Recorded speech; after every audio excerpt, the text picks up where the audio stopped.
What's up guys, it's Meg. Welcome back to Meg After Dark. It has been a while since I filmed one of these videos. Today I'm doing a review of the mid-season premiere for The Walking Dead, so season 9 episode 9. I wish that I could do this in the car like I used to with you guys because it was much more quiet despite the outside distractions. But my kid is no longer in real like go to school. She's doing online public school. So I am home right now. I just got off work. I'm home and lots of things have changed in the background here. There's a big cage right here.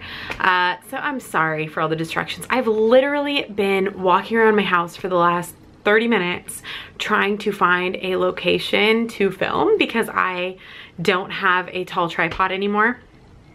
I only have this little handheld and there is just nowhere to fucking set it that has good light.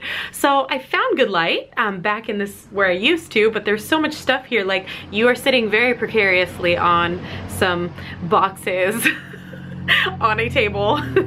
You could fall at any moment and there's traffic behind you as usual. But without further ado, let's get started talking about the episode. I'm not going to do a full breakdown of the episode just because those reviews always take me a really long time, but I wanted to talk about some key like things that I really liked in the episode and things that I didn't like and that sort of thing.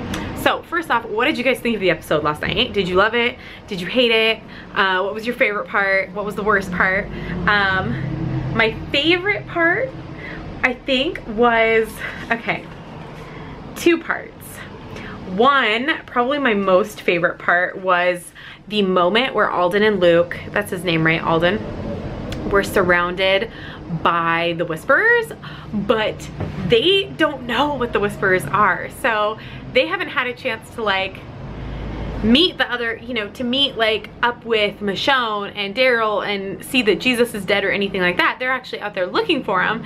Meanwhile, Michonne and everybody have actually already gotten back to the hilltop. So they're the ones who know that these walkers are wearing masks.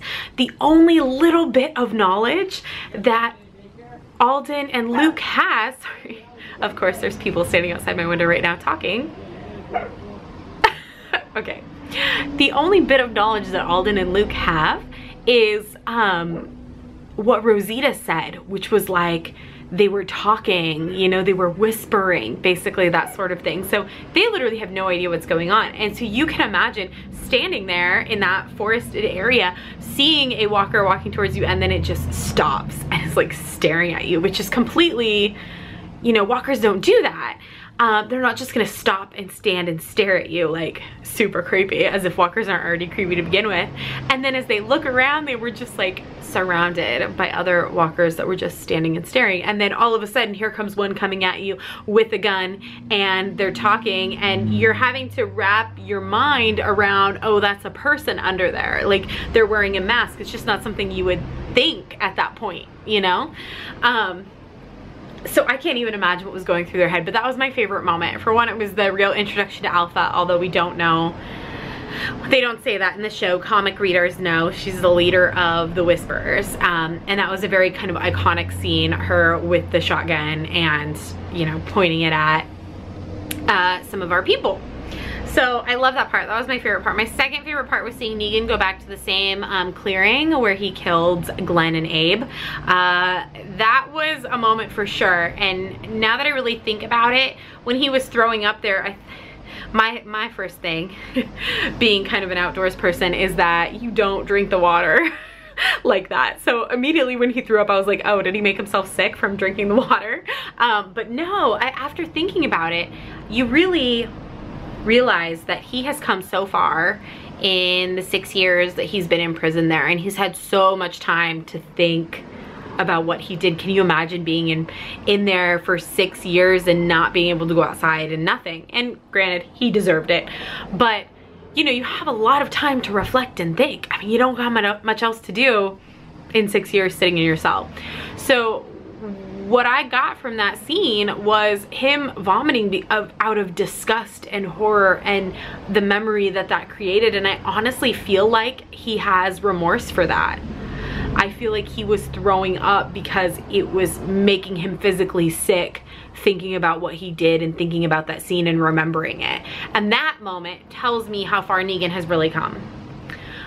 We do see him go back to the sanctuary, and I think a small part of him was hoping to kind of, you know, reclaim his, you know, his sanctuary, hoping that maybe there would be somebody there still. And obviously those hopes were instantly dashed. But, you know, I think he thought for a moment when he rearranged all the furniture, okay, maybe I could live here. Maybe I could, you know, maybe I can do it by myself. And then when he looked at Judith's compass again, I just feel like she is the only person that he has had a connection to in the last 6 years. And they've had conversations, and he genuinely likes her, I think. So, you know, him going back. But anyways, those are my two favorite parts. He did go back. I would be interested to see what happens once he actually returns there. See kind of how that moves forward, seeing that he came back after being out there and leaving and everyone was out looking for him. Those are my two favorite parts. My least favorite part. So people who have been following my channel for a long time, I used to do reviews and talk about the comics. I have not done that in a while because I just tend to get overwhelmed filming too many videos. But you all will know how I felt about Carl. And I know this is very controversial because some people just absolutely love Carl and then some people just hate him. And I've always kind of been like in between. Most of the time I hated Carl. Occasionally he redeemed himself in my eyes and I liked him. So occasionally he did things that I really liked. For example, when he turned around and shot one of the saviors, or the, not the saviors, the garbage people, when they were holding everyone kind of hostage there, when they had sided with Negan. When Carl turned around and shot, you know, shot one of them, I was like, yeah, Carl, okay, you're on my good side. You know, and he's done some other things, but you guys will know that in the comics, he had a relationship with Lydia instead of Henry. And I absolutely, absolutely hated that comic storyline of Carl and Lydia. I hated it so much. Hated it so much. But you know what, you guys? I am gonna be disappointed that there's not gonna be any eyeball licking, eye socket licking. Not that I really wanted to see that. But it was such a gross moment for me. Like, I hated it in the comics that, like, I would have enjoyed laughing and being grossed out by seeing it on the TV. So unfortunately we're not gonna get that scene. However, it does look like we're gonna be getting a kind of alternate Henry is the new Carl, which is stupid, and has feelings for Lydia and that sort of storyline, which I am already hating it. Henry has always rubbed me the wrong way. I've never liked his character that I can remember. Maybe one time I liked it. I don't really think so though. Never liked Henry. And now just to hear him, like, I just felt so much disgust hearing him like tell Lydia, oh, here's where the kingdom is. Here's where, you know, it only takes this long to get here.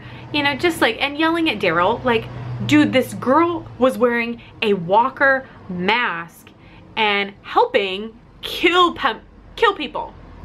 Kill members of this community that you live in. Like, and you're gonna side with her and tell Daryl to stop? Are you kidding me?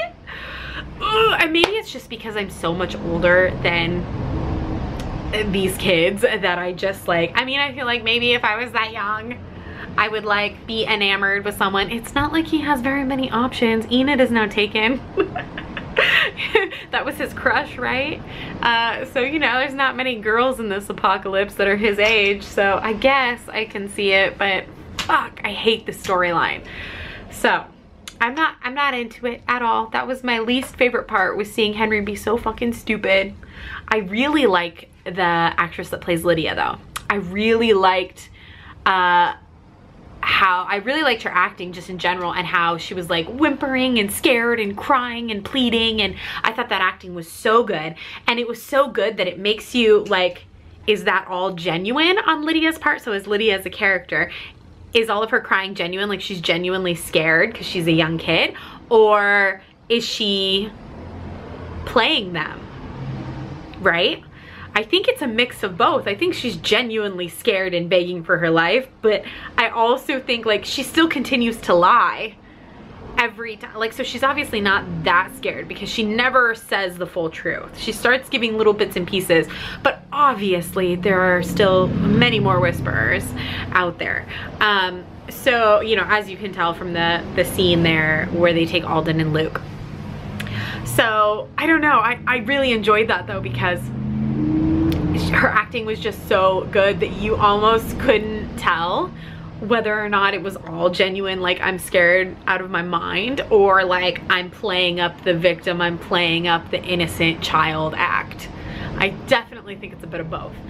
Okay, moving right along, I loved that scene where they were bringing Jesus's body back, and Daryl apologizes to Michonne for not being able to do that for her, meaning he never found Rick's body. And we know that for probably almost the entirety of 6 years, he was out living on his own, trying to find Rick, you know, trying to find out what happened to him, find his body, find anything that would like give a glimpse as to where he is.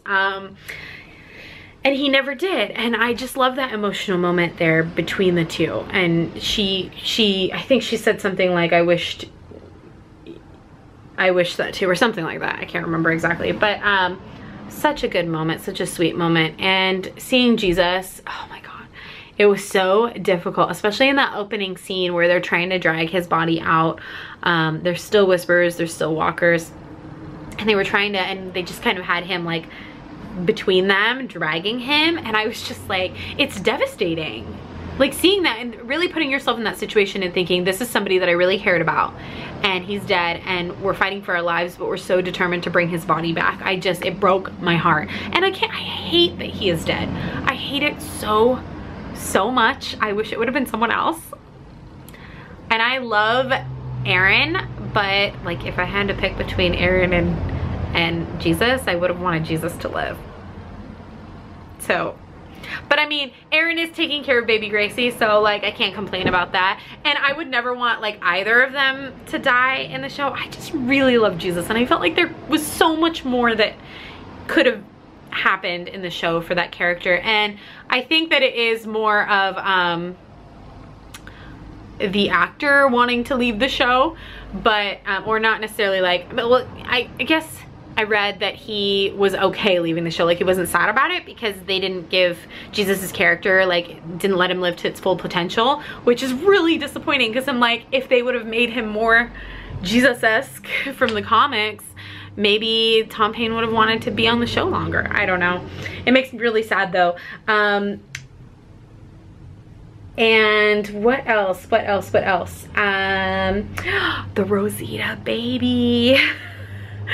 So comic readers know Rosita ends up pregnant in the comics as well. I won't say what happens there, but there is also a bit of like a gosh, I don't think it's quite the same. I don't think there's like a full triangle. Like there's definitely not 3 people, I don't think. Or is there? Like it's so confusing. I can't really remember, and I don't want to give too many spoilers away, but yeah, I think it was she's not with Father Gabriel in the comics, so let's just get that out of the way for one. I lost my train of thought there. I was trying not to give you guys spoilers from the comics, and then I'm realizing that I probably like just can't say anything else, but there was a bit of a love triangle there in the comics as well. For this one though, what a surprise. Like we knew that Eugene was in love with her. She obviously has no feelings for him whatsoever. I feel so bad because twice now he has tried to like confess his love for her, and both times she's just like completely shut him down. And he had like this like life and death situation that really made him like be like, I'm gonna declare my love for her right now because I could have died, she could have died, I was so worried, like live in the moment, I have to say something, and then she just runs out. I feel so bad for him. And then not knowing at the time, but Sadiq was in the background like listening to that, and then he runs outside and follows her and sees her vomiting. I expected it to be like Gabriel's baby, and I don't know, like I think they threw the Gabriel and Rosita thing at us so quickly. It felt so off the wall. Like it just felt like, what about Gabriel would ever make Rosita want to be with him? Like he's just so weird. I I don't know, it's just so odd that I just could never see them like being together anyways. It's just really like a weird couple to me. So then when we find out that she was actually hooking up with Sadiq beforehand and that's who the baby's father is, I'm like, yeah, Sadiq. I like Sadiq better than any of them, I think. So that was kind of weird. And poor Eugene was sitting right outside the window and totally heard all of that. I feel really bad for him. But it'll be interesting to see what happens. Comic readers, I won't say a spoiler, but comic readers know what I'm talking about. It'll be interesting to see if that comic thing happens now. It's just because I don't know. I was really hoping it wasn't gonna happen. Next thing, let me see. Oh, I did want to mention about Alden and Luke. So they're taken by the Whispers. I'm trying desperately to think back to the comics, and I thought I had the issue, but I actually have the issue of the fair right before. I don't have any of the farther back issues. Like, I think I started collecting at like 146 and I have 143, but I don't have anything like in between 143 or before 143. So I can't go look without trying to search on the internet right now, and I don't want to. That's just too much work. But I believe in the comics, Rick goes with Alpha and Alpha shows him like just how large her group is of like Whispers but also Walkers combined, and I think she lets him leave as a warning. I think, I can't remember, but kind of like, look at what we can do, like don't mess with us kind of thing. So I'm interested to see if like both Alden and Luke are still alive next episode. Mainly because it would make sense to give warning to one person, like to bring them back to the camp and be like, look, this is who we are, this is how many people we have, be aware, you know, be scared, that sort of thing. But to let two people live and return to tell about it seems like very unlikely. So I am a little bit worried for both of them. One of them will die, and I really like both characters, so I don't really like either. I wouldn't really want either one to die. So I am a little bit worried about that. Have to say, all in all, the Whisper scenes, so good. Their costumes, so good. I love it. They're so scary. I love seeing, it's one of my favorite storylines brought to life on the TV. Is just, it's so incredible to see. Okay. Last but not least, because this episode or this review is very long, I did want to talk about and see what your guys' thoughts were on Michonne leaving. So we got news recently that Michonne is not going to be a character on the show after a few episodes of season 10. So I don't know if you guys heard that or not. It's been pretty big news.